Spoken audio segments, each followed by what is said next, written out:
دنیا کی تاریخ میں کچھ واقعات ایسے ہیں جو انسانی سوچ کی حدوں کو توڑ دیتے ہیں۔ انہی واقعات میں سے ایک ہے ذوالقرنین کا سفر۔ وہ بادشاہ جنہیں اللہ نے طاقت بھی دی اور حکمت بھی، اور پھر یاجوج اور ماجوج، وہ قوم جن کا ذکر سورۃ الکہف میں موجود ہے۔ ایک قوم جس کا ظہور قیامت کی بڑی علامات میں سے ایک ہے۔ اس دستاویزی فلم میں ہم صرف قرآنی واقعات، صحیح احادیث اور معتبر تاریخ سے چلیں گے، کوئی افسانہ نہیں۔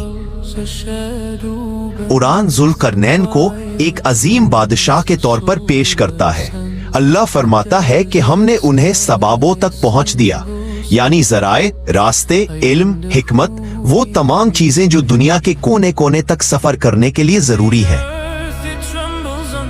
لیکن قرآن ان کا اصل نام نہیں بتاتا، نہ ہی ان کی قوم کا ذکر کرتا ہے، صرف ان کی شخصیت ایک مؤمن، عادل اور طاقتور حکمران کے طور پر بیان کی گئی ہے۔ یہی ان کی عظمت تھی۔ علماء کی رائے کے مطابق ان کا مقام کسی عام فوجدار یا قیدی سے بلند تھا، وہ اللہ سے تعلق رکھنے والے انسان تھے۔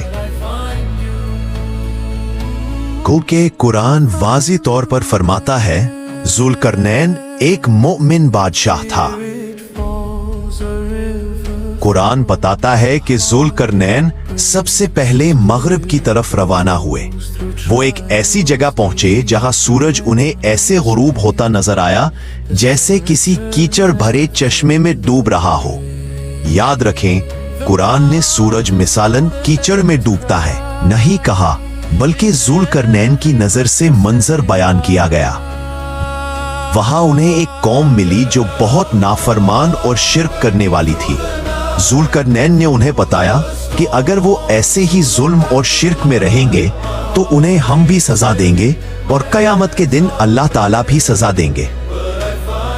لیکن جو نیک عمل کریں گے انہیں اچھا بدلہ ملے گا، ہم سے اور اللہ سے بھی۔ یہاں ان کے پاس پوری طاقت تھی کہ وہ سزا دیں، لیکن انہوں نے انصاف کا راستہ اپنایا اور لوگوں کی اصلاح کی کوشش کی۔ اللہ نے انہیں اختیار دیا سزا دینے یا احسان کرنے کا۔ ذوالقرنین نے انصاف اور رحمت کو منتخب کیا۔ یہ ایک عادل حکمران کی پہچان ہے۔ بس اس سفر کے بارے میں قرآن میں اتنا ہی ذکر آیا ہے۔ ذوالقرنین پھر مشرق کی طرف بڑھے۔